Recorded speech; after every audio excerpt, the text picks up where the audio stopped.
The invincibility of youth seems to be wearing off.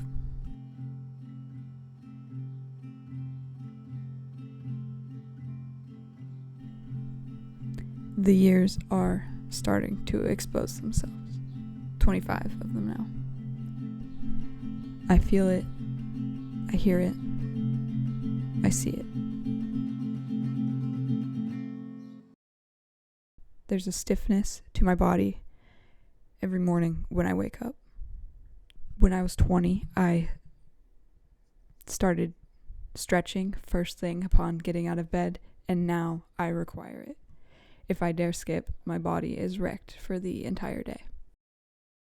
I can no longer operate on 5 hours of sleep per night. It's not an option. I get run down. I get sick easier. It catches up to me quick. I can no longer eat whatever I want anymore. And not in a restrictive way, but I just feel the effect of the foods that I eat. Some foods make me feel good. Some make me feel not so good. Some are fuel. Some are fun. Some are both. A lot of my interests are things that I probably used to find boring.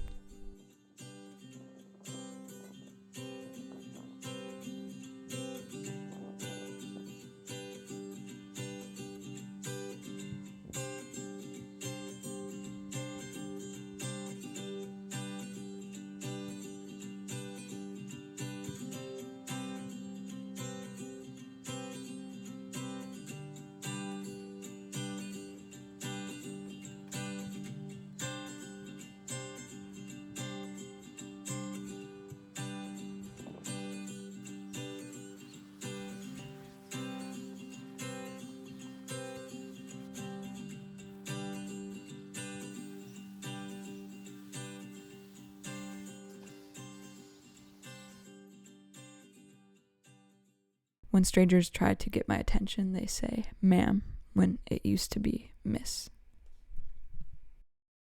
Now that I'm an adult, I've been told by many people that my voice sounds like my mom's voice. I knew it from the beginning. I was the guilty one. I couldn't let... When someone brings up an old classmate,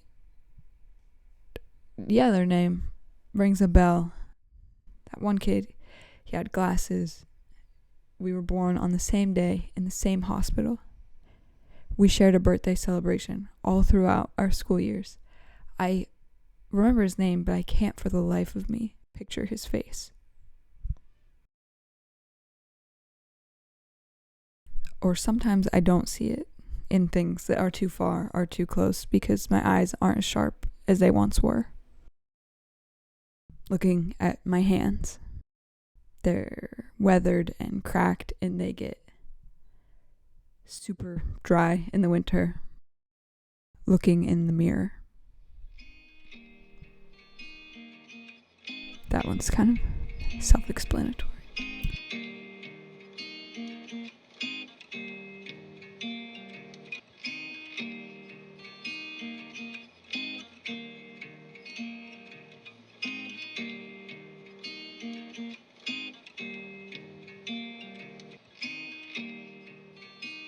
I'm not afraid of the act of aging itself necessarily.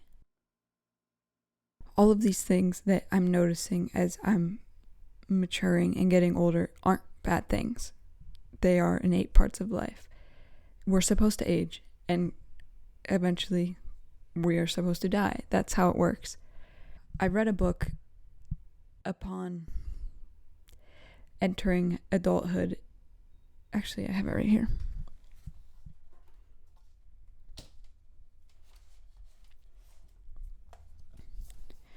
Mindfulness in the Natural World by Claire Thompson.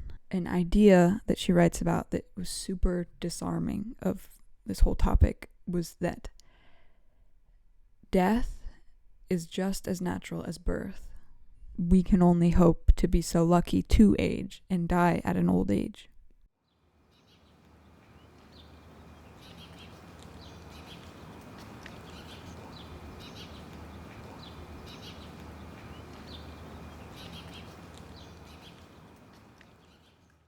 I've never been one to care much about my appearance. I don't actually care about wrinkles on my forehead or gray hairs or my body or anything like that. But what scares me is what these things represent. Changes to my body, in my face, in my mind, my interests. They all are a manifestation of how much life I've lived and how much time has passed and how distant childhood is from the present moment, which is sad, kind of.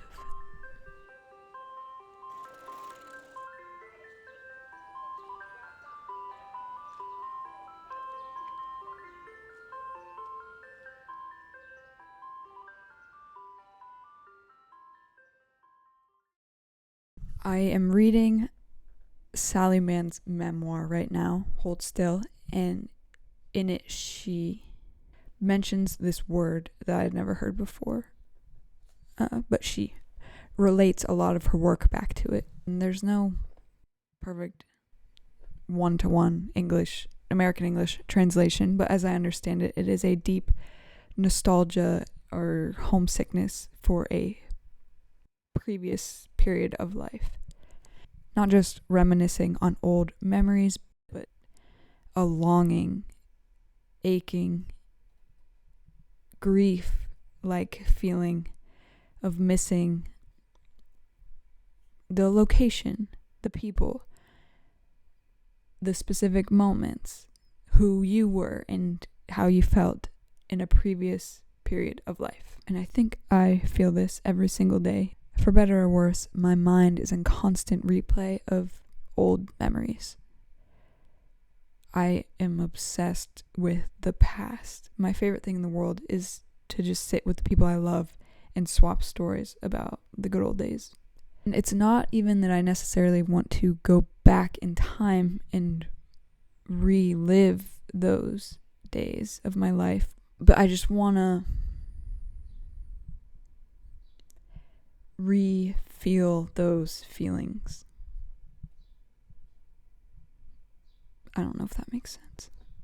For example, it's the beginning of summer right now, and I have a pit in my stomach thinking about being 17 and school just got out and you had a part-time job, so you have a little bit of money in your pocket and you have just enough freedom that you and your friends can go out and be on your own, but minimal responsibility and low stakes consequences, so you can just screw up and learn about life, where the main objective of every day is to just experience and figure out how the world works and make memories.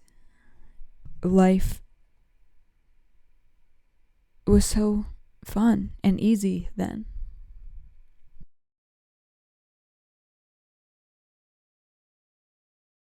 It makes me think of the last line of Stand By Me, and perhaps The Body as well. Stephen King, forgive me, I don't recall if it's at the end of the novella, but let me read the line exactly. I never had any friends later on like the ones I had when I was 12. Jesus, does anyone? Life will never be the way it was at 17. And that's okay, because someday I'm sure I will feel Haraith about being 25 and living in a shitty little apartment in Pittsburgh and soaking in the last year of my parents' health insurance when my wrinkles were only visible when standing inches away from the mirror. And while obviously I've changed a lot, that's what this whole thing has been about. I feel as though I've always been me. I've always been myself. 1973. Are you gonna cry? That's his dad. Growing up to me has felt like less of an evolution and more of an uncovering of the person I've always been and digging deeper into that person. this whole growing up thing is really hard. It is. But I just try to remind myself what a privilege to have a face that has laughed and cried and been surprised and frustrated. What a privilege to have a body that's capable of moving and getting tired and sore. What a privilege to have seen all that I've seen and learned all that I've learned, felt all that I've felt. And what a privilege that there will be more. More life.